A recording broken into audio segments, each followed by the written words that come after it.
Namaste Shankaraya Krishna Gurudeva Shimate Bhaktivedanta Swami Janamane Namaste Saraswati Gurudeva Gauravani Pujamane Nirvishesha Shunyavani Prasthadisha Shavane Sri Krishna Chaitanya Prabhu Nityananda Sri Advaita Hare Krishna Krishna Krishna Hare Hare Hare Rama Rama Rama Hare Hare. Tonight the subject matter is Bhagavad Gita. இன்றைக்கு நாம் பேச இருக்கக்கூடிய விஷயம் Bhagavad Gita. Everyone here probably knows that Bhagavad Gita is a very famous scripture. இங்க இருக்கக்கூடிய எல்லாருக்கும் பகவத்கீதை அப்படிங்கறத பற்றி தெரிந்திருப்பார்கள். இது மிகவும் பிரபலமான சாஸ்திரம். And still people give respect to scripture. இங்க இருக்கக்கூடிய மக்கள் பெரும்பாலும் சாஸ்திரங்களை மதிக்கக்கூடியவர்களாக இருப்பார்கள். However, in the modern world with modern education, there are a lot of people who don't give any respect to scripture. ஆனா நவீன காலத்துல இருக்கக்கூடிய நவீன மக்கள் பலர் சாஸ்திரங்களுக்கு எந்த மரியாதையும் கொடுக்கறதே இல்லை. They will give respect to their college textbook. அவர்கள் பள்ளிக்கூடத்துல கல்லூரியில படிக்கக்கூடிய பாட புத்தகங்களுக்கு மரியாதை கொடுக்குறாங்க. They'll believe everything the textbook says. If Bhagavad Gita says something, they won't believe it. அவங்களுடைய பாட புத்தகம் என்ன சொல்றதோ எல்லாத்தையும் நம்புவாங்க. ஆனா பகவத்கீதை என்ன சொல்றதோ அதை நம்ப மாட்டாங்க. Of course, in ancient times, as well as modern times, there's always been material literature. அந்த காலத்திலயும் பார்த்தீங்க அப்படின்னா நவீன காலத்துல இருக்கிற மாதிரி அந்த காலத்திலயும் நிறைய பௌதிகமான இலக்கியங்கள்லாம் இருந்திருக்கு. And we see in ancient India, they were famous for different sciences like mathematics and astronomy.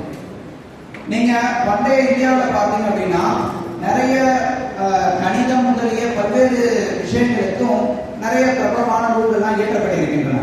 And even though they were very advanced in material sciences, everyone gave respect to the scriptures. அவங்க கிட்ட அந்த மாதிரி பௌதிகமான கல்வியை போதிக்கக்கூடிய நிறைய நூல்கள் இருந்தாலும் எல்லாருமே சாஸ்திரத்துக்கு நிறைய மரியாதை கொடுத்தார்கள். In fact, many of the mathematicians like Bhaskaracharya were Brahmin, and they also studied scripture. இன்னும் சொல்ல போனோம் அப்படின்னா நிறைய அந்த மாதிரி அறிஞர்கள் இப்ப பாஸ்கர் ஆச்சாரியரை போன்ற கணிதவியல் வல்லுநர்களை பார்த்தீங்க அப்படின்னா அவர்களும் பிராமணர்களாக இருந்தார்கள், சாஸ்திரங்களை மதிக்கக்கூடியவர்களாக இருந்தார்கள். So material knowledge is called material because it can help us with material problems. பௌதிக அறிவு அப்படிங்கிறது ஏன் பௌதிகம்னு சொல்லப்படுதுன்னா இது பௌதிகமான பிரச்சனைகளுக்கு தான் நமக்கு தீர்வு கொடுக்கிறது. On the other hand, we call Bhagavad Gita, the other Vedic literature, spiritual. ஆனா பகவத்கீதை போன்ற வேத சாஸ்திரங்களை நாம் ஆன்மீகமானவைன்னு சொல்றோம். Of course, we'll say, what is spiritual? ஆன்மீகம் அப்படின்னா என்ன? And in the modern world, even that term is questionable. You know, different meanings to it. நவீன காலத்துல பாத்தீங்க அப்படின்னா ஆன்மீகம் அப்படிங்கிறதுக்கும் நிறைய பேர் நிறைய விதமான அர்த்தங்களை கொடுக்கிறார்கள். But to put it in simple language in the modern world, the purpose of scripture is to transform an individual person. ஆனா இன்னைக்கு நவீன ரொம்ப எளிமையா சொல்லணும் அப்படின்னா ஆன்மீக வாழ்க்கையினுடைய நோக்கம் ஒரு தனிப்பட்ட நபரை மாற்றக்கூடியது அப்படிங்கிறது தான். Everybody wants to improve. ஒவ்வொருத்தரும் தன்னை மேம்படுத்திக் கொள்ள வேண்டும் நினைக்கிறாங்க. Everybody wants progress. ஒவ்வொருத்தரும் முன்னேறணும்னு நினைக்கிறாங்க. But the question is what to improve and how to improve. ஆனா எதை மேம்படுத்துறது எப்படி மேம்படுத்துறதுங்கிறது தான் கேள்விக்குறியா இருக்கு. And most people are a little bit puzzled by that. நிறைய மக்கள் அதுல ரொம்ப குழம்பி போயிருக்கிறார்கள். But scripture will actually give us a very clear answer. ஆனா சாஸ்திரங்கள் நமக்கு ரொம்ப தெளிவான பதிலை எடுத்து கொடுக்கின்றன. What is the actual goal of our life? நம்மளுடைய வாழ்க்கையினுடைய உண்மையான குறிக்கோள் என்ன? How to attain that goal? அந்த குறிக்கோளை எப்படி அடையறது? So, therefore, we should give some significance in our life to scriptures. இந்த சாஸ்திரங்கள் நம்மளுடைய வாழ்க்கையில ஒரு முக்கியத்துவமான பங்கு வகிக்கின்றன. So, the scriptures will give us perfect knowledge. Why? Because it comes from Supreme Lord Himself, the perfect source. சாஸ்திரங்கள் நமக்கு பக்குவமான அறிவை கொடுக்கின்றன. ஏன்னா சாஸ்திரங்கள் பக்குவமான மூலத்திடமிருந்து பரமபுருஷ பகவானிடமிருந்து வருகின்றன. Of course, modern people say, prove it. நவீன மக்கள் உடனே கேள்வி கேட்பாங்க, உங்களால நிரூபிக்க முடியுமா? இல்ல, definitely we cannot prove that. நிச்சயமா அவங்க நினைக்கிற மாதிரி நம்மளால நிரூபிக்க முடியாது. You can get a powerful telescope, you're not going to see God. உங்ககிட்ட எவ்வளவு சக்தி வாய்ந்த டெலஸ்கோப் இருந்தாலும் கடவுளை உங்களால பார்க்க முடியாது. So, what we do is we accept this on faith. நம்ம என்ன செய்யறோம் அப்படின்னா நம்பிக்கையின் அடிப்படையில் அதை ஏற்றுக்கொள்கிறோம். Some people have faith in Bible, some in the Quran, some in other works, some in mathematics, whatever. சில மக்கள் பைபிளை நம்புறாங்க, சில மக்கள் குர்ஆனை நம்புகிறார்கள், சில மக்கள் கணிதம் போன்ற மற்ற நூல்களை நம்புகிறார்கள். Everybody has a right in their own faith. எல்லாருக்குமே உரிமை இருக்கு, அவங்க என்ன நினைக்கிறாங்களோ அதை நம்புறதுக்கு. But those who want to find answers to what is the real goal in life and how to get there, they should have faith in Scripture. ஆனா யார் ஒருத்தவங்க தங்களுடைய வாழ்க்கையினுடைய நோக்கம் என்ன, அதை எப்படி அடையிறதுங்கிறத நம்பிக்கை அடையிறதுங்கிறத தெரிஞ்சுக்கணும்னு நினைக்கிறாங்களோ அவங்க சாஸ்திரங்களை நம்பியாக வேண்டும். So some few fortunate people have faith in the Vedic literature. அதனால சில அதிர்ஷ்டசாலி மக்கள் தான் வேத சாஸ்திரங்கள் மேல நம்பிக்கை வைக்கிறார்கள். Vedas are eternal. வேதங்கள் நித்தியமானவை. They have no creator. வேதங்களுக்கு படைப்பாளி யாரும் கிடையாது. But of course, even if you look at modern history, Vedas are very old. Some modern historians say they're 5,000 years old. ஆனா வேத சாஸ்திரங்கள் நிறைய இலக்கியம் பார்த்தோம்னா 5000 வருடங்களுக்கு முந்தைய சில பேர் சொல்றாங்க. And that makes it older than the other major scriptures of the world, much older. ஆனா அப்படி 5000 வருஷம் எடுத்துட்டா கூட அது மற்றவர்கள் மனிதர்களால் ஏற்படுத்தப்பட்ட மற்ற எல்லா நூல்களை காட்டிலும் மிக பழமையானதாக காணப்படுகிறது. Bible is less than 3,000. பைபிளானது 3000 வருஷத்துக்கு கூட கிடையாது. Quran maybe 1,000 years ago. குர்ஆன் கூட 1000 வருஷம் இருக்கலாம். So in itself, we say eternal, but even by modern standards, very ancient. இது நித்தியமானது நம்ம சொல்றோம். நவீன கணக்கின்படி நீங்க பாத்தீங்கன்னா கூட இது மிகவும் புராதனமானது நம்ம சொல்லலாம். Of course, just because something is old does not make it good. ஒன்று பழையதாக இருக்கிறது அப்படிங்கறத மட்டும் வைத்து அது உயர்ந்ததுன்னு நம்ம சொல்லிட முடியாது. So it's old, but it also has that perfect knowledge. இது பழையதாக இருப்பது மட்டுமில்லாமல் பக்குவமான ஞானத்தையும் உடையதாக இருக்கிறது. If we want a complete explanation of what is matter, what is God, what is the individual soul, we will get that in the Vedic literature. ஜடம்னா என்ன, கடவுள்னா என்ன, இந்த உலகம் எப்படிப்பட்டதுங்கிறத நம்ம முறையா தெரிஞ்சுக்கணும்னு நினைச்சோம்னா அதை நம்ம வேத சாஸ்திரங்கள்ல தான் தெரிந்து கொள்ள முடியும். So it's explained in Srimad Bhagavatam. There was one Veda. பாகவதத்தில் சொல்லப்பட்டிருக்கிறது ஆதியில ஒரு வேதம் தான் இருந்தது. But because it was difficult for people, Vedas divided it up into 4 Vedas. ஆனா அது மக்களுக்கு கொஞ்சம் கடினமாக இருந்ததனால வேதவியாசர் அதை 4 வேதங்களாக வகுத்தார். And he assigned each Veda to a different student. அவர் ஒவ்வொரு வேதத்தையும் ஒவ்வொரு பள்ளிக்கு ஒவ்வொரு சீடருக்கு பிரித்து கொடுத்தார். And from that time, those disciples have carried on a lineage of that particular Veda. அன்றிலிருந்து இன்று வரைக்கும் அந்த குறிப்பிட்ட சீடர்களுடைய பரம்பரையில் இருக்கக்கூடியவர்கள் அந்த வேதத்தை பராமரித்து வருகிறார்கள். So we'll find that quite unique. We'll find a lineage of people carrying on Scripture for 5,000 years. That's very original. இப்படி நம்ம பார்க்கிறோம் நிறைய பரம்பரையை சார்ந்தவர்கள் இந்த வேத இலக்கியங்களை 5000 வருடங்களுக்கு மேலாக பராமரித்து வருகிறார்கள். இவ்வாறு இது மிகவும் புராதனமானதாக இருக்குது. However, Vedas also understood that for the common people, the Vedas are too vast and difficult to understand. அதே நேரத்தில் வேதவியாசர் இன்னொன்றும் என்ன புரிந்து கொண்டார் அப்படின்னா சாதாரண மக்களுக்கு இந்த வேதங்கள் மிகவும் விரிவானவை, புரிந்து கொள்வதற்கு மிகவும் கடினமானவை. So therefore, Vedas and other sages began to write other scriptures, same meaning exactly, but easier language. அதனாலதான் வேதவியாசரும் வேதப்பட முனிவர்களும் மற்ற சாஸ்திரங்களையும் எழுதத் தொடங்கினார்கள். அதே சாஸ்திரம் தான், அதே அர்த்தம் தான், ஆனால் எளிதாக புரிந்து கொள்ளக்கூடிய விதத்தில் எழுதப்பட்டது. So Valmiki wrote Ramayana, Vedas wrote Mahabharata. Valmiki அதன் மூலமாக ராமாயணத்தை எழுதினார், வேதவியாசர் மகாபாரதத்தை எழுதினார். These works became very popular. இந்த நூல்கள் மிகவும் பிரபலமானவை ஆயின. So popular that in 5,000 years it's still popular. எந்த அளவுக்கு பிரபலமா இருந்துச்சு அப்படின்னா 5000 வருஷம் கழிச்சு இன்னும் கூட அது பிரபலமாக தான் இருக்கு. Now in the of course problem with these works nowadays is they're also very big. இந்த நூல்களை கூட இன்னைக்கு பார்த்தோம் அப்படின்னா இன்னைக்கு கணக்குல இது ரொம்ப பெருசா இருக்குன்னு நினைக்கிறாங்க. அதுதான் அதுல இருக்கக்கூடிய பிரச்சனையா நினைக்கிறாங்க. In the last 20 years or so, people don't even want to read one book. அதுவும் குறிப்பா இப்ப இருக்கக்கூடிய 20 வருஷ காலத்துல பார்த்தோம் அப்படின்னா மக்கள் ஒரு புத்தகத்தை படிக்கிறதுக்கு ரொம்ப யோசிக்கிறாங்க. big book, they don't want to read it. ஒரு பெரிய புத்தகத்தை கொடுத்தீங்கன்னா அதை படிக்கிறதுக்கு அவங்க விரும்புறது இல்ல. And if it's 20 books, definitely they won't read it. அதுலயே 20 புத்தகமா இருந்துச்சு அப்படின்னா கண்டிப்பா அவங்க படிக்கிறதுக்கு விரும்புறது இல்ல. So these works are quite big. They're, you can say, epics. அதனால இந்த நூல்கள்லாம் ரொம்ப பெருசா இருக்கு. இது வந்து அதனால புராணங்கள் இதிகாசங்கள்னு சொல்றோம். And much bigger than the epics of the West, like Homer, Iliad, and Odyssey, which are very small. மேற்கத்திய நாடுகளில் இருக்கக்கூடிய இந்த வரலாற்று நூல்கள்லாம் பாத்தீங்கன்னா அதெல்லாம் வந்து ரொம்ப சின்னதா இருக்கும். அதோட பாக்குறப்ப இது எவ்வளவு விசாலமானது. So they had a very nice idea. Let me summarize all of the essence of the Mahabharata into a smaller book. அதனால வேதவியாசர் நினைச்சார் மகாபாரதத்தினுடைய எல்லா சாரத்தையும் சுருக்கமாக நம்ம ஒன்றில் சொல்லலாமே. And therefore we have Bhagavad Gita. அதனாலதான் நமக்கு பகவத்கீதை இருக்கிறது. And this Bhagavad Gita has become very famous also because it is very convenient. It is much smaller and it has simple explanation of everything. Bhagavad Gita மிகவும் பிரபலமாகியது ஏன் அப்படின்னா இதுல எல்லாமே ரொம்ப சின்ன ஒரு நூல் தான் இது. இதுல எல்லா விஷயமும் தெளிவாக விளக்கப்பட்டிருக்கிறது. So anyway, the work is very famous. It's a dialogue between Krishna and Arjuna. இது கிருஷ்ணருக்கும் அர்ஜுனனுக்கும் இடையில இருக்கக்கூடிய உரையாடல்.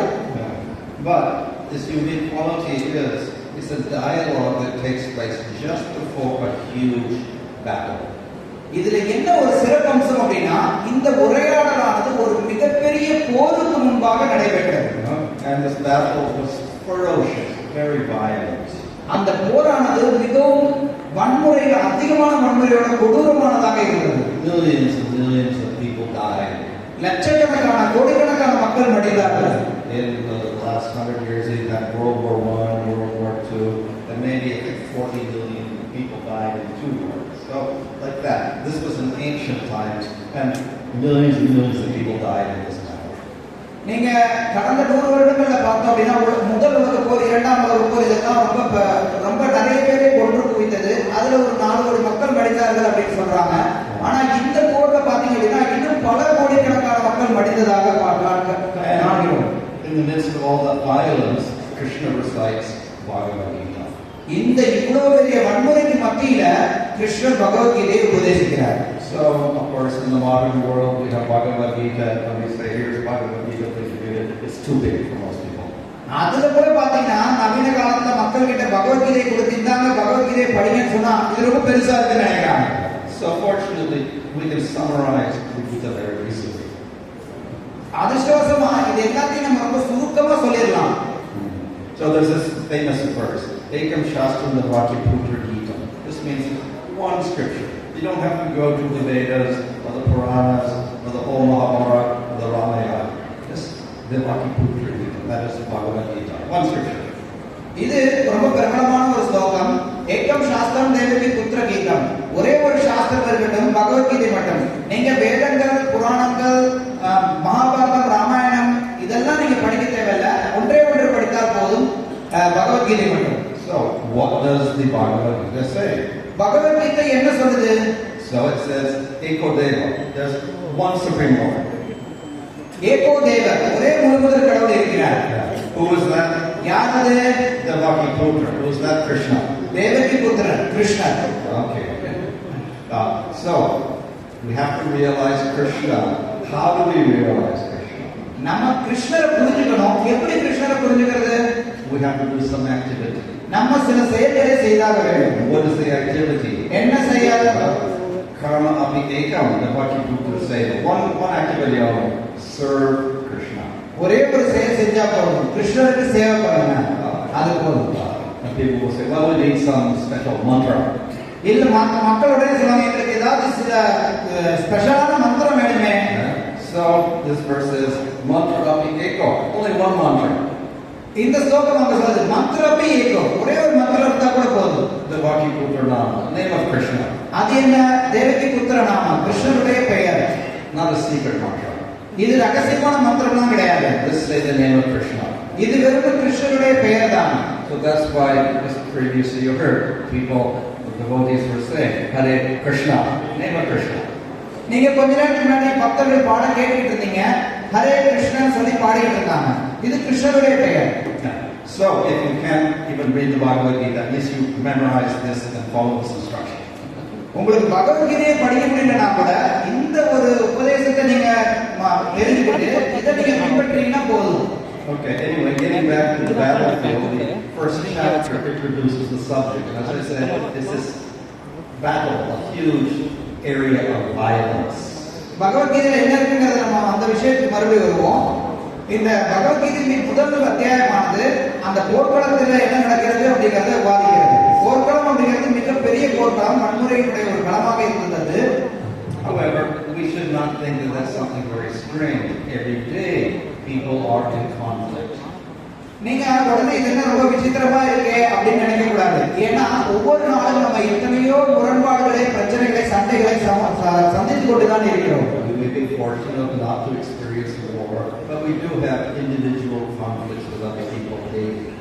நமக்கு போர் மாதிரி ஒரு பெரிய பிரச்சனைகள் வராத அளவுக்கு நம்ம அதிர்ஷ்டசாலிகளாக இருக்கலாம். இருந்தாலும் நம்ம ஒவ்வொரு நாளும் நமக்குள்ளார எத்தனையோ முரண்பாடுகளை, சண்டைகளை அனுபவித்துக் கொண்டுதான் இருக்கிறோம். And most people don't enjoy these conflicts. நிறைய மக்களுக்கு இந்த மாதிரி பிரச்சனைகள் வரதுலாம் பிடிக்கிறது கிடையாது. So we have conflict on a small scale, we'll have conflict on a big scale. நம்மளுடைய பிரச்சனைகள் வந்து சிறிய அளவில் இருக்கலாம், சில நேரங்களில் பெரிய அளவில் இருக்கலாம். And of course, all of this is not very comfortable. A lot of violence takes place. எப்ப இதெல்லாம் நமக்கு வந்து வசதியாக நம்ம பார்க்கறது இல்ல. எப்பெல்லாம் இந்த பிரச்சனை நடக்குதோ நம்ம அதை வந்து இயல்பா எடுத்துக்கிறது இல்லை. But there's one positive result. ஆனா இதுல இருந்து நம்ம ஒரு நல்ல ஒரு விஷயத்தை நம்ம பார்க்கலாம். When we're put into conflict, when we're put into difficult positions, we begin to ask questions. நமக்கு எப்ப பிரச்சனை வருதோ, நமக்கு எப்ப சிக்கல்கள் வருதோ, அப்ப நம்ம கேள்வி கேட்க ஆரம்பிப்போம். And we may even get answers. அது பதில் கூட நமக்கு கிட்டலாம் அந்த நேரத்துல. And through this we can transform our life. அதை வைத்து நம்ம நம்மளுடைய வாழ்க்கையை மாற்றிக் கொள்ளலாம். So that actually is the purpose of Bhagavad Gita. இதுதான் பகவத்கீதையுடைய உண்மையான நோக்கம். So we may be asked the question, what is the truth behind all of this? Who's right, who's wrong? நம்ம இந்த கேள்விகளை எழுப்பலாம். யாரு சரி, யாரு தவறு? Should I fight, not fight? Should I be very humble? Should I be very ferocious? நான் பணிவோட இருக்கணுமா, நான் வந்து ரொம்ப கொடூரமானவனா இருக்கணுமா, எப்படி செயல்படணும்? What am I trying to achieve as a result of all of this conflict? இந்த சிக்கல்கள், பிரச்சனைகளுடைய முடிவாக நான் என்னதான் அடைய போகிறேன்? So hopefully we will get this, we'll ask good questions and we'll get some solution. நம்ம இந்த மாதிரி நல்ல கேள்விகளை எழுப்பணும் அப்படின்னா நிச்சயமா நமக்கு ஒரு நல்ல தீர்வும் கிடைக்கும். So a real solution requires us to completely shift our perspective and our consciousness. உண்மையான தீர்வு அப்படிங்கிறது என்னன்னா நம்மளுடைய உணர்வை முழுமையாக மாற்றக்கூடியதுதான். We have to change how we look at the whole world. We have to change how we view our own existence. நம்ம இந்த உலகத்தை எப்படி பார்க்கிறோமோ அந்த பார்வையை நாம் மாற்றியாக வேண்டும். And in this way we help to solve this conflict. அதன் மூலமாக நாம் இந்த பிரச்சனைகளுக்கு ஒரு தீர்வை நாட முடியும். So what do we have? இங்க நம்ம என்ன பார்க்கிறோம்? ஒரு வாத்தா. Yeah. But some people say no, it's rabbit. ஆனா சில பேர் இல்ல இது வாத்து இல்ல இது முயல்னு சொல்லுவாங்க. Other people say no, duck. இல்ல வாத்து தான். Other people say no, rabbit. இல்ல முயல் தான். And so you can go on forever arguing. நீங்க இந்த மாதிரி வாதம் பண்ணிட்டே இருக்கலாம். That tells a person will understand. Oh, you can see it both ways. ஆனா ஒருத்தர் வந்து ரெண்டையுமே பார்க்கலாம். இப்படி பார்த்தா முயலா இருக்கு, அப்படி பார்த்தா வாத்தா இருக்கு. So we have to be willing to change how we look at everything. அது மாதிரி நம்ம எப்படி எல்லாத்தையும் பார்க்கிறோம்ன்ற நம்மளுடைய பார்வையை மாற்றுவதற்கு நம்ம தெரிந்து கொள்ள வேண்டும். So what is the first shift? அப்ப நம்ம முதல்ல என்ன மாற்ற வேண்டியிருக்கு? And that is we have to realize the influence of the mind. அது என்ன அப்படின்னா மனதினுடைய தாக்கம் எப்படிப்பட்டதாக இருக்கு அப்படிங்கறத நம்ம முதல்ல புரிஞ்சுக்கணும். If we look at the second chapter of Bhagavad Gita, we will see that Krishna is always talking about the mind. நீங்க பகவத்கீதையில பாத்தீங்கன்னா இரண்டாவது அத்தியாயத்திலே கிருஷ்ணர் மனதை பற்றி பேசுகிறார். The mind produces thoughts. மனமானது எண்ணங்களை உருவாக்குகிறது. Thoughts produces actions and results in future. எண்ணங்கள் தான் நமக்கு செயல்களை உருவாக்கி அதனுடைய பலன்களை வருங்காலத்தில் கொடுக்கிறது. And there's a common saying even in the Western world, you are what you think. மேற்கத்திய நாடுகள்ல கூட மக்கள் பொதுவாக சொல்லுவாங்க நம்ம என்ன நினைக்கிறோமோ அதுவாகவே ஆகும் அப்படின்னு. So of course the Vedic literature carries that a step further. Not only it produces yourself in this life, it produces your next life also. ஆனா வேத இலக்கியங்கள் இன்னும் மேல நமக்கு சொல்லுது நம்ம என்ன நினைக்கிறோமோ அது மாதிரி இந்த பிறவியில மட்டும் நம்ம இருக்கிறது இல்ல, அடுத்த பிறவியில நம்ம எப்படி நினைக்கிறோமோ அதன் அடிப்படையில் தான் இருப்போம் அப்படின்னு. Mind is so powerful, it produces your next body. மனம் ரொம்ப சக்தி வாய்ந்தது, இது அடுத்த உடலை நமக்கு உருவாக்குகிறது. So we have the story of Bharat in the Bhagavatam. நமக்கு பரதருடைய கதையானது பாகவதத்தில் இருக்கிறது. Bharat got very attached to a deer. பரதர் ஒரு மான் மேல ரொம்ப பற்றுதல் கொண்டிருந்தார். And when he died, he thought of the deer. மரணத்தின் போது அவர் அந்த மானை நினைத்துக் கொண்டே மடிந்தார். What happened? He was born next life a deer. என்ன நடந்தது? அடுத்த பிறவியில் அவர் ஒரு மானாக பிறந்தார். Another story in Bhagavatam, Puranjana, very attached to his wife. பாகவதத்தில் இருக்கக்கூடிய மற்றொரு கதை என்ன அப்படின்னா, புரஞ்சனன் அவன் தன்னுடைய மனைவி மேல மிகுந்த பற்றுதல் கொண்டிருந்தான். What happened next life? He became a woman. அடுத்த பிறவியில் என்னாச்சு? அவன் ஒரு பெண்ணாக பிறந்தான். So your attachments and your thoughts of one life can lead to the body in your next lifetime. ஒரு பிறவியில நீங்க எதன் மேல பற்றுதல் கொண்டிருக்கிறீர்களோ, எதை எண்ணிக்கொண்டிருக்கிறீர்களோ அதன் அடிப்படையில் அடுத்த பிறவியில ஒரு உடல் கிடைக்கிறது. Of course, even in this lifetime, the mind influences us a lot. இந்த பிறவியில பாத்தீங்க அப்படின்னா மனமானது நம்மளை மிகவும் பாதிக்கிறது. So in Bhagavad Gita, Krishna says, one must deliver himself with the help of his mind, not degrade himself. பகவத்கீதையில அதனாலதான் கிருஷ்ணர் சொல்றார், ஒருத்தர் மனதை வைத்து தன்னை விடுவித்துக் கொள்ள வேண்டும் ஒழிய பந்தப்படுத்திக் கொள்ளக்கூடாது என்று. The mind is the friend of the conditioned soul and its enemy as well. மனமானது கட்டுண்ட ஆத்மாவுடைய நண்பனாகவும் செயல்படுகிறது, எதிரியாகவும் செயல்படுகிறது. The mind is the friend if it helps you progress upwards. மனம் நண்பனாக இருக்கும்போது அது நாம் மேலே முன்னேறி செல்வதற்கு உதவுகிறது. Enemy if it degrades you. அது எதிரியாகும் போது அது நம்மை கீழே தள்ளிவிடும். So he compares the mind to a boat on water. அதனாலதான் நம்ம மனதை ஒரு கப்பலோடு ஒப்பிடுகிறோம். And the wind comes along and blows the boat here and there. காற்று வீசும் போது அது அந்த படகை இன்னும் அங்கும் அலைக்கழித்து விடும். So the mind focuses on different sense objects and it pulls the intelligence this way and that way. அது மாதிரி மனமானது நம்ம இன்னும் அங்கும் அலைக்கழித்து எங்க ஒரு பக்கம் தள்ளி கொண்டு சென்றுவிடும். So we don't realize it, but we're actually controlled by this mind. நம்ம இதை உணர்வதில்லை. உண்மை என்ன அப்படின்னா நம்ம இந்த மனதால கட்டுப்படுத்தப்பட்டிருக்கிறோம். With the mind produces thoughts, thoughts produce actions. மனம் எண்ணங்களை உருவாக்குகிறது, எண்ணங்கள் நம்மை செயல்களை உருவாக்குகின்றன. With actions we get some results. அந்த செயல்களின் மூலமாக நமக்கு சில விளைவுகள் ஏற்படுகிறது. They may give us enjoyment, they may give us suffering. அந்த விளைவுகள் நமக்கு இன்பத்தை கொடுக்கலாம் அல்லது துன்பத்தை கொடுக்கலாம். This goes back into our mind, then we think of another thing. Maybe I should do something else. Maybe I should do the same activity. அதன் மூலமாக அது நம்மளுடைய மனதிற்குள்ளார உள்ள போய் நம்ம வேற செயல்களை செய்ய தூண்டலாம் அல்லது அதே செயலை மீண்டும் செய்ய தூண்டலாம். So all day long we're thinking, doing this, whatever, we're doing actions, and we're getting some result. இப்படி எத்தனையோ செயல்களை செய்து அதன் மூலமாக விளைவை பெற்று தொடர்ந்து கொண்டே இருக்கிறோம். So that's so, but we should be very careful of what we think, because that is what determines our action. அதனால நம்ம மனதில் என்ன நினைக்கிறோம் அப்படிங்கறத நம்ம கவனமாக இருக்க வேண்டும். ஏன்னா அதுதான் நமக்கு செயல்களாக உருவெடுக்கின்றன. So this leads to the second shift. Every individual should be responsible. அது நமக்கு இரண்டாவது மாற்றத்துக்கு நமக்கு உருவாக்கும். ஒவ்வொரு தனிப்பட்ட நபரும் பொறுப்புள்ளவராக செயல்படுவார். We have to choose very carefully how we act. நம்ம எப்படி செயல்படுறோம் அப்படிங்கறத நம்ம ரொம்ப கவனமாக தேர்ந்தெடுத்தாக வேண்டும். Why? We are responsible for the results. நம்ம ஏன் இந்த விளைவுகளுக்கு பொறுப்பாளியாக இருக்கின்றோம்? Usually we think I get some result myself. Good result. Okay, it's nice action. பொதுவா நமக்கு ஏதாவது ஒரு நல்ல விளைவு ஏற்படுதுன்னா பரவாயில்ல எனக்கு நல்லது நடந்ததுன்னு நினைக்கிறோம். Unfortunately, we're not alone in this world. We do actions. Every action we do for ourselves affects millions of other beings. துரதிர்ஷ்டவசமா நம்ம இந்த உலகத்துல தனியா இருக்கிறது இல்ல. நம்ம எந்த செயல் செஞ்சாலும் அது எத்தனையோ லட்சக்கணக்கான மற்றவர்களையும் பாதிக்கக்கூடியதாக தான் இருக்கிறது. So we are to responsible for those results also. அதனால அந்த விளைவுகளுக்கும் நாம் பொறுப்பாளியாக இருந்துதான் ஆக வேண்டும். We cannot think only of myself, we have to think of how our action affects everyone else. நாம தனிப்பட்ட முறையில் என்னை பற்றி மட்டும் நம்ம நினைச்சிட்டு இருக்க கூடாது. நம்மளுடைய செயல்களுடைய விளைவுகள் எப்படி இருக்குங்கிறத பற்றியும் நம்ம யோசித்தாக வேண்டும். So people don't like to take responsibility, they'll shift the responsibility to someone else.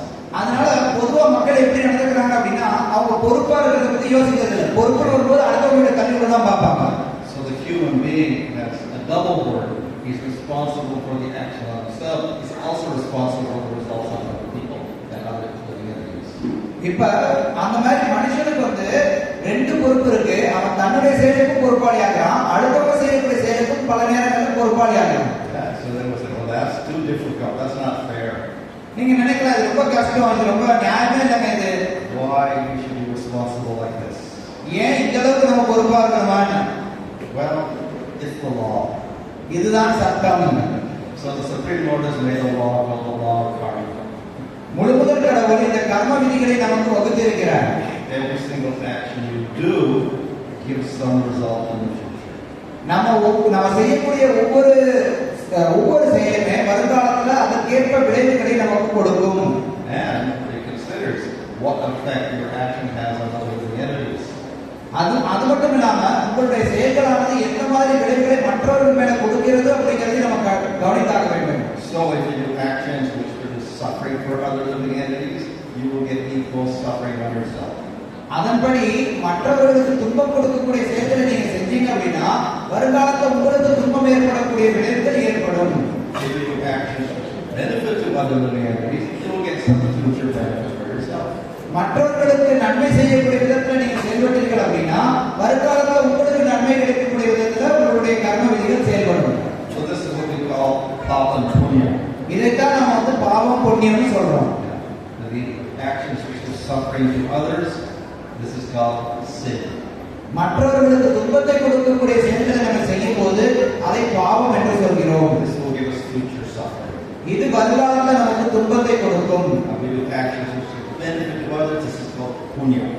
மற்றவர்களுக்கு நன்மை கொடுக்கக்கூடிய செயல்களை நம்ம செய்யும் போது அது புண்ணியம் என்று அழைக்கப்படுகிறது. We get nice enjoyable results. It's called good karma. அதன் மூலமாக நமக்கு இன்பகரமான விளைவுகள் கிடைக்கும். அது நல்ல கர்மம் அப்படின்னு சொல்லுவோம். So this is unavoidable law. இது தவிர்க்க முடியாத சட்டம். You can't see it operating, and it's not written in your school textbooks, not written in the government laws, but it acts anyway. இது பாட புத்தகத்துல இல்ல நீங்க நினைக்கலாம், அரசாங்க சட்டத்துல இல்ல நினைக்கலாம், ஆனா இது எல்லா இடத்துலயும் செயல்படக்கூடிய சட்டம். In the material world, even when you do break the law, you can escape somehow through lawyers and police and whatever. இந்த ஜட உலகத்துல நீங்க ஏதாவது தப்பு பண்ணீங்க அப்படின்னா உங்களுடைய வக்கீல வச்சு நீங்க இந்த சட்டத்தை எப்படியாவது அங்கிட்டு போய் தப்பிச்சுக்கலாம். But you cannot escape the witness of Yamaraj and his servants. ஆனா யமராஜருடைய சட்டங்களையும் அவருடைய தூதர்களுக்கும் நீங்க தப்பிச்சுக்க முடியாது. Of course, the normal governments don't see all of the sins you're committing, but Yamaraj will see. சாதாரண அரசாங்கத்தில் இருக்கிறவங்க அவங்களால எல்லாத்தையும் பார்க்க முடியாட்டி கூட யமராஜரால நிச்சயமா எல்லாத்தையும் பார்க்க முடியும். So no one can escape the law of karma. அதனால யாருமே இந்த கர்ம விதிகள்ல இருந்து தப்பிக்கவே முடியாது. It's inescapable, but it's also very just. இது தப்பிக்க முடியாது, அதே நேரத்தில் இது முறையான நீதி. இது Not only you get punishments for the sin, you get rewards for your good activity. ஏன் அப்படின்னா நீங்க செய்யற குற்றத்துக்கு நீங்க தண்டனை கிடைக்கிறது கிடையாது, நீங்க செய்யற நல்லதுக்கு உங்களுக்கு பலனும் கிடைக்குது. So normal governments, yes, they give punishment for the sins, they don't give rewards for your good activities. நல்ல அரசாங்கம் பாத்தீங்க அப்படின்னா நீங்க செய்யக்கூடிய குற்றங்களுக்கு தண்டனை கொடுப்பாங்க, நீங்க செய்யக்கூடிய நல்ல செயல்களுக்கு உங்களுக்கு எந்த ஒரு நன்மையும் அவங்க திருப்பி செலுத்துறது கிடையாது. Okay, so we have to be responsible for our actions. இப்படி நம்மளுடைய செயல்களுக்கு பொறுப்புள்ளவர்களாக இருக்க வேண்டும். So the third shift we have to do is understand that the mind is very useful, so we can set the correct goal. மூன்றாவது மாற்றம் நம்ம என்ன கொண்டு வரணும் வாழ்க்கையில் அப்படின்னா இந்த மனமானது ரொம்ப முக்கியமானது. இதை வைத்து நம்மளுடைய வாழ்க்கையுடைய இலக்கு என்னங்கிறத தீர்மானிக்கலாம்னு நினைக்கணும். Setting goals is essential for progress. வாழ்க்கையில முன்னேறணும் அப்படின்னா அதற்கான இலக்கை நாம் தெளிவாக புரிந்து கொள்ள வேண்டும். If we don't have a goal, nothing happens. இலக்கு இல்லை அப்படின்னா எதுவுமே நடக்காது. So we have to set a goal, and the more we concentrate on the goal, the more we get results. இலக்கில நம்ம வந்து இந்த இலக்கை தீர்மானிக்க வேண்டும். அந்த இலக்கில நம்ம கவனம் செலுத்தும் போது நல்ல பலனை அடைவோம். So this is very good, and the mind is very useful to help us. இது ரொம்ப சிறப்பானது. மனமானது இதற்கு நமக்கு உதவி செய்கிறது. So of course we have many goals. நிச்சயமா நிறைய குறிக்கோள்கள் மக்களுக்கு இருக்கலாம். In fact, we got too many goals. உண்மையை சொல்லணும் அப்படின்னா நமக்கு எத்தனையோ இலக்குகள் இருக்கு, அளவற்ற இலக்குகள் இருக்கு. So our whole life is full of all sorts of goals. நம்மளுடைய வாழ்க்கை முழுக்க பாத்தீங்க அப்படின்னா எத்தனையோ இலக்குகளை சுற்றி தான் திரிந்து கொண்டிருக்கிறது. We have educational goals, career goals. நமக்கு கல்வியில ஒரு குறிக்கோள் இருக்கு, வேலையில ஒரு குறிக்கோள் இருக்கு. We got money goals. நமக்கு பணத்துல குறிக்கோள் இருக்கு. We got family goals. நமக்கு குடும்பத்துல சில இலக்குகள் இருக்கு. Some people will have physical goals. சில பேருக்கு உடல் ரீதியாக உடல் வலிமை மாதிரி சில குறிக்கோள் வைத்திருப்பார்கள். Some may have goal of simply pleasure and joy. சில பேர் வந்து இன்பமா இருக்கணுங்கிறது மட்டுமே குறிக்கோளா வச்சிருப்பாங்க. Unfortunately, all of these are impermanent, and you can't take them with you when you die. ஆனா துரதிர்ஷ்டவசமா இது எல்லாமே தற்காலிகமானதாக இருக்கு. நீங்க செத்து போகும்போது இதுல எதையும் உங்களோட தூக்கிட்டு போக முடியாது. So the Bhagavad Gita continually reminds us, don't be attached to everything in this world because it is so temporary. அதனாலதான் பகவத்கீதை திரும்பி திரும்பி நமக்கு அறிவுறுத்துகிறது, இந்த உலகத்தில் இருக்கக்கூடிய எதோடையும் நீங்க பற்றுதல் கொள்ளாதே, இந்த உலகம் எல்லாமே தற்காலிகமானது. What Krishna says, this material world is dukkhalaya. It's an abode of suffering. அதனாலதான் கிருஷ்ணர் பகவத்கீதையில சொல்றார், இந்த உலகமானது துக்காலயம், இது துன்பத்தினுடைய இடம். Why? Because asasvata doesn't last. ஏன் அப்படின்னா இது அசாஸ்வதம், தற்காலிகமானது, நிலை நீடித்திருப்பதில்லை. You may get some enjoyment, but it will finish and you don't get it back. உங்களுக்கு கொஞ்சம் மகிழ்ச்சி கிடைக்கலாம், ஆனா அது வந்து முடிஞ்சிடும். அது உண்மையில நீடிக்க போறதில்லை. This is an Egyptian statue. இது எகிப்தில் இருக்கக்கூடிய ஒரு சிலை. Like in ancient India, there were so many glorious things. Ancient Egypt was a very glorious civilization. இந்தியாவை எப்படி புராதன இந்தியா பெருமைக்குரியதாக இருந்ததோ அதே மாதிரி எகிப்திலையும் அந்த காலத்துல ரொம்ப பெருமைக்குரிய நாகரிகங்கள்லாம் இருந்திருக்கு. And the kings, they built huge statues of themselves. அங்க இருந்த மன்னர்கள் வந்து தங்களுடைய சிலையை வந்து ரொம்ப பெருசா வச்சிருந்திருக்காங்க. But the king dies, the kingdom is finished. ஆனா மன்னர் செத்து போயிடுறார், ராஜ்யமும் முடிஞ்சு போயிடுது. No one can hold on to the kingdom, no one can hold on to their body. யாருமே வந்து ராஜ்யத்தை புடிச்சுக்கிட்டே இருக்க முடியாது, யாருமே அந்த இருக்கக்கூடிய உடலை புடிச்சுக்கிட்டே வாழ முடியாது. So though we have all these different goals, we should understand that we must get a different goal. இந்த நிறைய இலக்குகள் நமக்கு இருந்தாலும் ஒரு விஷயம் நம்ம புரிஞ்சுக்கணும், நமக்கு உண்மையில வித்தியாசமான ஒரு குறிக்கோள் இருந்தாக வேண்டுமே. Of course, when we look at all the goals we have, what is the purpose? And the purpose is happiness. நம்ம இந்த எல்லா இலக்குகளையும் சேர்த்து ஒட்டுமொத்தமா பார்த்தோம்னா இதெல்லாம் எதுக்காக வச்சிருக்கோம் அப்படின்னா நம்ம எல்லாரும் மகிழ்ச்சி அடையறதுக்கு விரும்புறோங்கிறத புரிஞ்சுக்கலாம். Why do you want the family? Why do you want the job? Why do you want the money? We want happiness. ஏன் உங்களுக்கு குடும்பத்துல இலக்கு வைக்கிறீங்க, பணத்துல இலக்கு வைக்கிறீங்க, வேலையை எதிர்பார்க்கிறீங்க? மகிழ்ச்சியா இருக்கிறது தான். We don't know where to find it. ஆனா அந்த மகிழ்ச்சி எப்படி கிடைக்கிறதுங்கிறது நமக்கு தெரியறது இல்லை. So this is the next important teaching in the Bhagavad Gita. We understand we're not the body. இது பகவத்கீதையுடைய அடுத்த முக்கியமான உபதேசம். நம்ம இந்த உடல் கிடையாதுன்றதை நம்ம புரிஞ்சுக்கணும். Body is temporary. உடலானது தற்காலிகமானது. So what are we? We are Atma. நம்ம யாரு? ஆத்மா. And what is Atma? Atma is eternal. ஆத்மானா என்ன? ஆத்மா நித்தியமானது. It is spiritual and conscious. இது ஆன்மீகமானது, உணர்வுடையது. So instead of striving for temporary things in the body, let us strive for Atma. உடலுடைய தற்காலிக விஷயத்துக்காக முயற்சி பண்ணிக்கிட்டு இருக்காம நம்ம ஆத்மாவுக்காக முயற்சி பண்ணாமே. Body dies, everything connected with body dies. உடல் வந்து இறந்து போயிடுது. உடல் இறக்கும் போது உடலோடு தொடர்பு எல்லாமே இறந்துவிடும். Atma is eternal. If you die, Atma atma comes out of this body, goes into another body. ஆத்மா ஆனா நித்தியமானது. ஆத்மா இந்த உடல் மடியும் போது ஆத்மாவானது வேறு உடலை நோக்கி போய்விடும். So Bhagavad Gita teaches us that body is made out of matter. Bhagavad Gita இப்படி நமக்கு கற்றுத் தருகிறது என்னன்னா, இந்த உடலானது ஜட பொருட்களால் ஆனது. Matter is unconscious, lifeless. ஜடம் அப்படிங்கிறது உணர்வில்லாதது, அதுல உயிர் கிடையாது. It is temporary, it keeps changing. இது தற்காலிகமானது, தொடர்ந்து மாறிக்கொண்டே இருப்பது. It decays. இது நலிந்து விடக்கூடியது. We lose it. We lose it. இதை நாம் இழந்து விட முடியும். We get sickness, old age, and death. நமக்கு அதுக்கு அந்த உடல்ல வந்து வியாதி வரும், வயோதிகம் வரும். So it's a source of misery. So why should we be attached to it? இப்படி இந்த உடலானது துன்பத்துக்கு காரணமாக இருக்கிறது. இதன் மேல நம்ம ஏன் பற்றுதல் கொள்ள வேண்டும்? So we should strive for the eternal, the Atma. அப்ப நம்ம நித்தியமான ஒன்றை நோக்கி அடைய வேண்டும். அதுதான் ஆத்மா. So actually, you're not the body at all. You are Atma. உண்மை என்னன்னா, நீங்க இந்த உடலே கிடையாது, நீங்கள் ஆத்மா தான். Atma is conscious. It gives life to the whole body. ஆத்மா உணர்வுடையது. ஆத்மா தான் இந்த மொத்த உடலுக்கு உணர்வை கொடுக்கிறது. Atma is a knower. ஆத்மா தான் அறிபவனாக இருக்கிறான். Atma performs actions.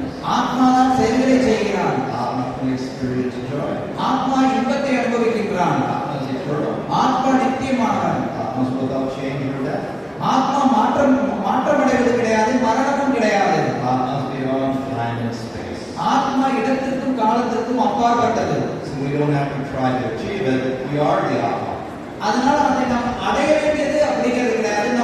நம்ம ஆத்மா தான் இயல்பிலேயே. All we have to do is understand that that's us. நம்ம அதுல என்ன புரிஞ்சுக்கணும் அப்படின்னா, நம்ம ஆத்மாங்கிறத உணர்ந்துட்டால் போதும். So Scripture tells us we should free the Atma from the body. சாஸ்திரங்கள் நமக்கு என்ன சொல்லுதுன்னா, ஆத்மாவை உடலிலிருந்து விடுவித்தால் போதும். This is called moksha or liberation. இதுதான் மோட்சம் அல்லது முக்தின்னு சொல்லப்படுது. So this becomes the goal for many people. இதுதான் நமக்கு வந்து இலக்காக இருக்கிறது.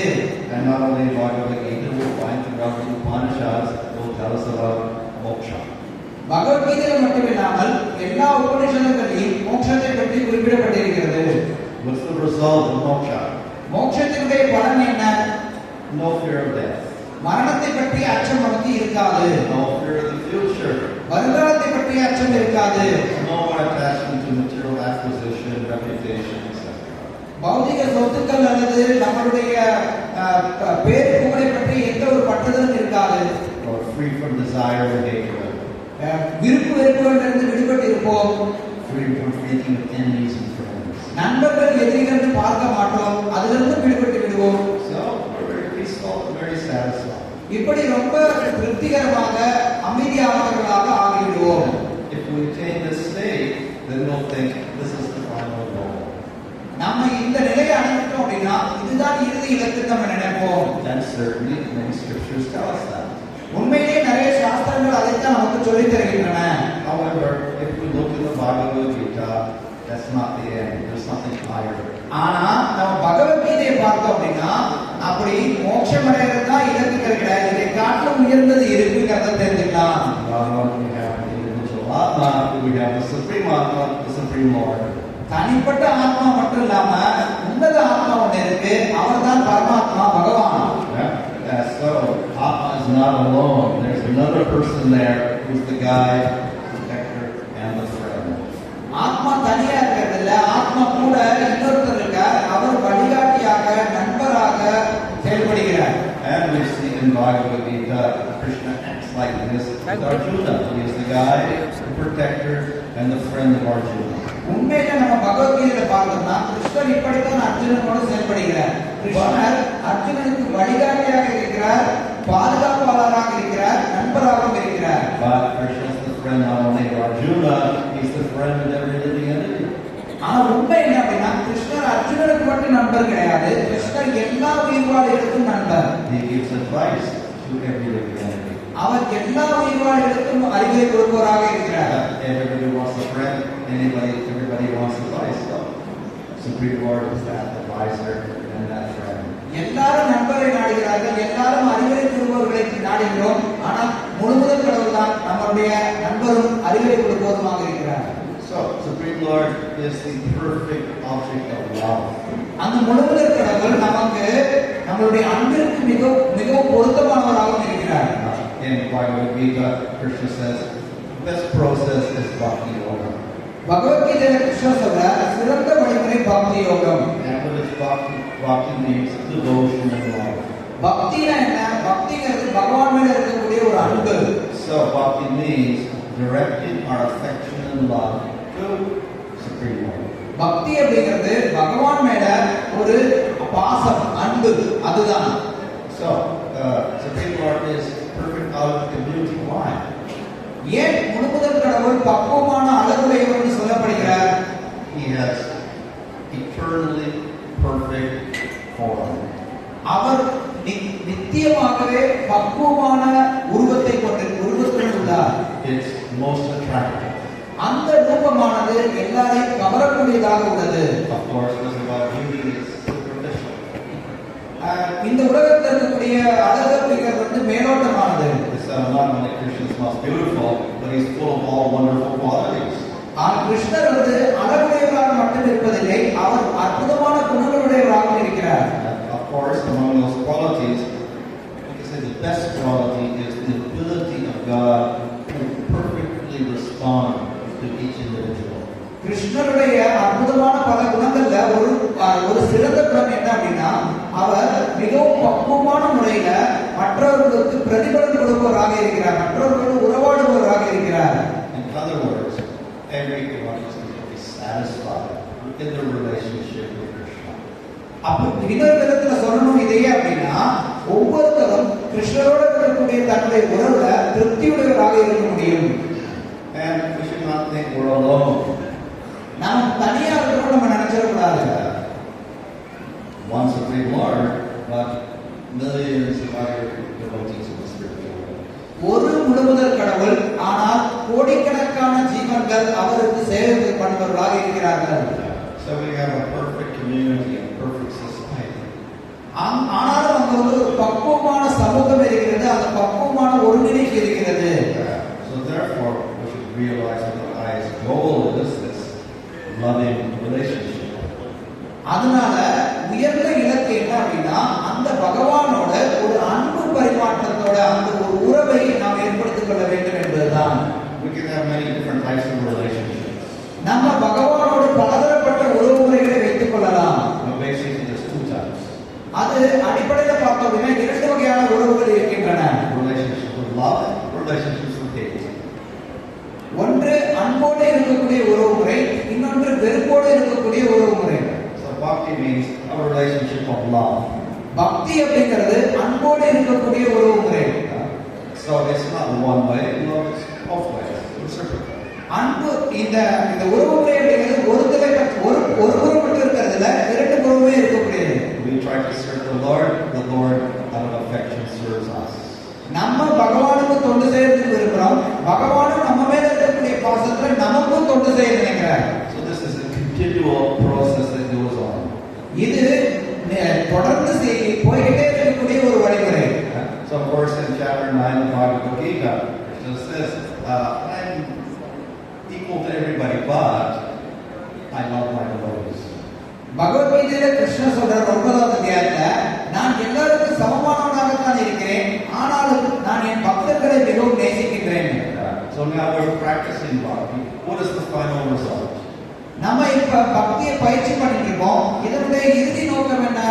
If we perfect bhakti, we call that prema. அந்த நம்ம பக்தியை பயிற்சி பண்ணோம் அப்படின்னா அதனுடைய இறுதி இலக்கு பிரேமைன்னு நம்ம சொல்றோம். But in that prema, what happens? அந்த பிரேமையில என்ன நடக்கிறது? And the answer is bliss. பதில் என்ன அப்படின்னா ஆனந்தம். So as I said previously, everybody in the material world is looking for happiness. நான் முதல்ல சொன்னேன், இந்த ஜடவத்தில் இருக்கக்கூடிய எல்லாரும் பலதரப்பட்ட மகிழ்ச்சியை நாடுகிறார்கள். We try to material objects, we suffer more. நம்ம எத்தனையோ பௌதிக முயற்சிகளை நாடுகிறோம், ஆனா நம்ம அதிகமா கஷ்டப்படதான் செய்யறோம். Give up material objects, we go for moksha. இந்த ஜட பொருட்கள் எல்லாம் கைவிட்டோம் அப்படின்னா மோட்சத்தை அடைகிறோம். So we become peaceful.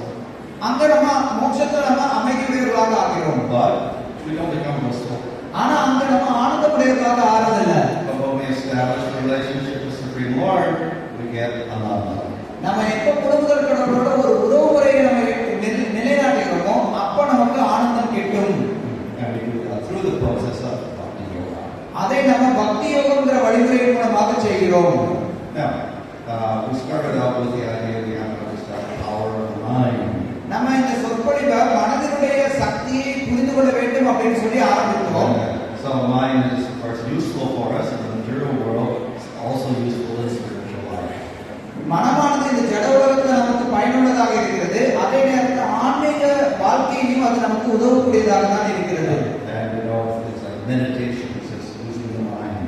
நம்ம எல்லாருமே இந்த தியானம் இருக்கிறது, அது தியானமானது மனதை கொண்டு தான் செய்கிறோம்.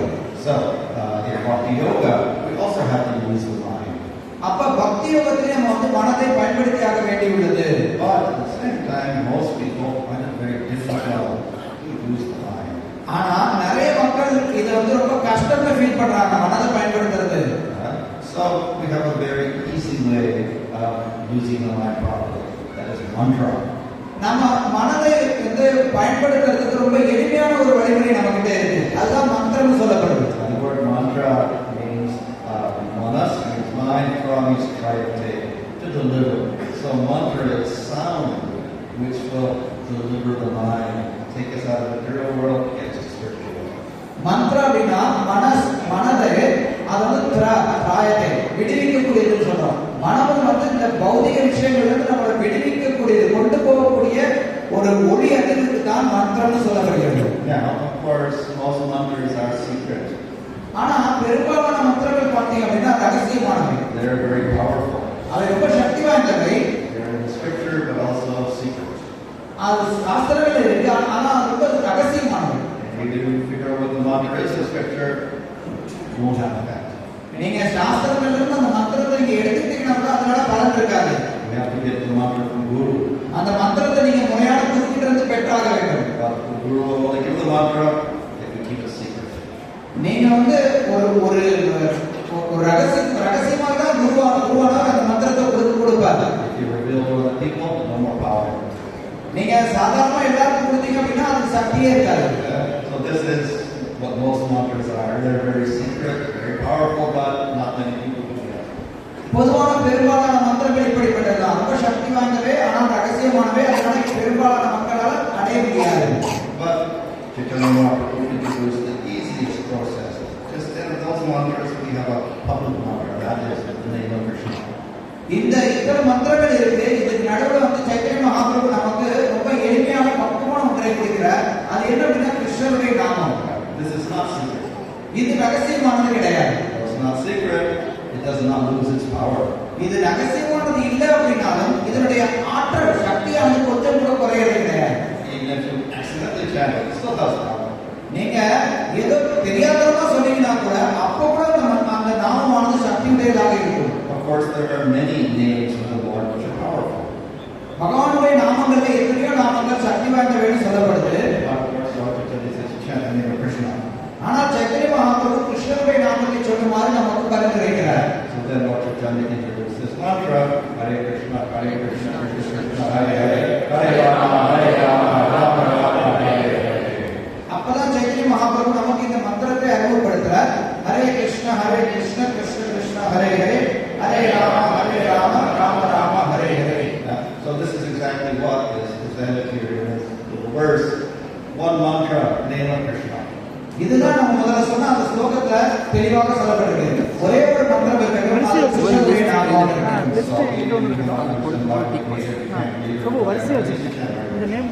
நீங்களா பகவத்கீதை புரிஞ்சுக்க முடியாம இருக்கலாம், படிக்க முடியாம இருக்கலாம். நீங்க ஒன்று செய்யலாம், கிருஷ்ணருடைய நாமத்தை சொல்லலாமே. ஹரே கிருஷ்ணா.